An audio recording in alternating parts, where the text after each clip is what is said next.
Hey, what's up? It's Matt with Flight Sim Guide. So I wanted to talk to you guys today about three mistakes that you might be making as a first-time home flight simulator builder.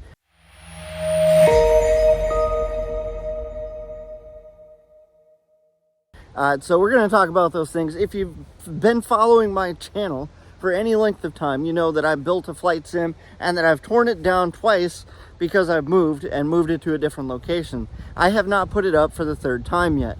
I'm playing around with some of the parts. Some of my previous videos kind of show some of that. Go check those out. Maybe I'll leave a link up here in the corner for that. So number one, again, three things. I might have a number 4 as a bonus if I remember what it was, but I remember number 1, and that's overthinking. So overthinking what you're doing and getting that done. So a lot of people will just sit and think. It is kind of an odd process to think about, how am I going to build a home flight simulator that's like a real cockpit that I'm actually going to fly in? And it's a little bit of a mess. It's a mystery. There's a lot of questions that come up. Am I using X-Plane or Microsoft Flight Simulator or something completely different? Am I using a PC or a Mac? For those of you guys who are like, a Mac is a PC. Yeah, I get that, okay? But you know what I'm talking about, a freaking Windows-based computer, okay? And then there's all kinds of other questions that come up, but overthinking it is the biggest thing. I'm going to try to decomplicate or decomplexify those questions and some of the things that you're going to be overthinking here in this video as part of the 3 mistakes. So that's the number 1 thing, is just get started and just start playing around, start getting some items off Amazon or wherever you want to get them, and be like, hey, I want to rebuild this as a flight sim. All right, number 2, settling for gear that you don't love. Why would you do that? I don't understand that. People get stuff, they like play around with it, they're pissed off, or they think too long about what it is that they're building, and then they're like, what is this? Why am I using this? Or what is it that I'm supposed to be using? And the thing is, you can return stuff, especially if you get it off of Amazon. Just return it, guys. There's no reason to sit around holding on to stuff. I'm looking for my dog. Dog's out here running. There's my dog.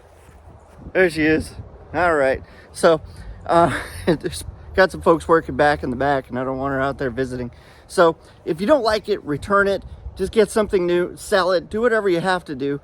There's no reason to hang on to something or at least freak out because, oh, I don't know what to do. I can't get started because I don't know what what I'm supposed to get. Just get some stuff, play around, look around, use Google. Google has all the answers that you need, okay?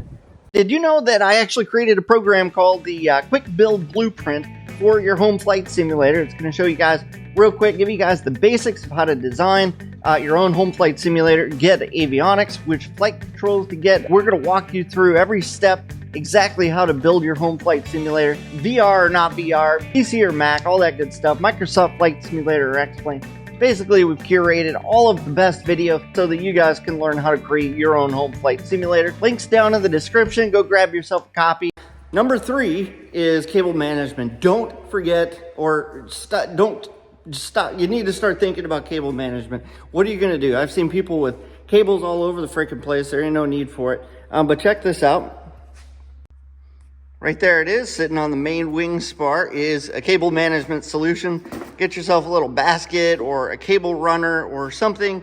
It could be anything. Look that up on Amazon as well or wherever you want. Just get something that you can put on the back of the desk and run your cables through. See, this has got little spots there where you can kind of run your cables through different spots.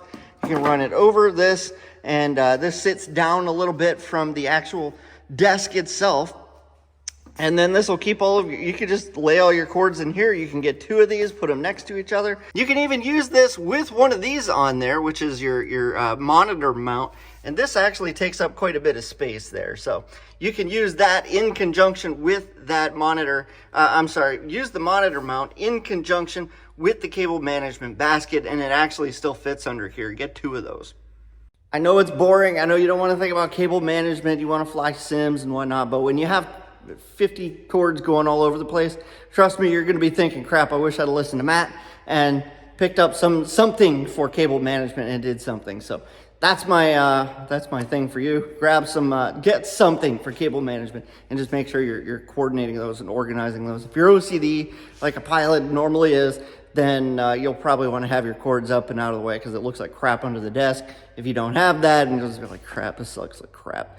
So fix it. All right, let's talk about number 4, and this is your bonus here. I know I said this was only 3, but number 4 is locking yourself into a single panel and not having any options to do something different. I love my Stay Level Avionics panel. It's all metal. Once I got everything that I liked, I put it into a panel. It looks great.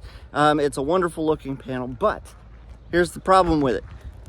It doesn't really change well. There's not a lot of modularness to it. I do have a modular panel that I could take it out. I could change some things out, you know.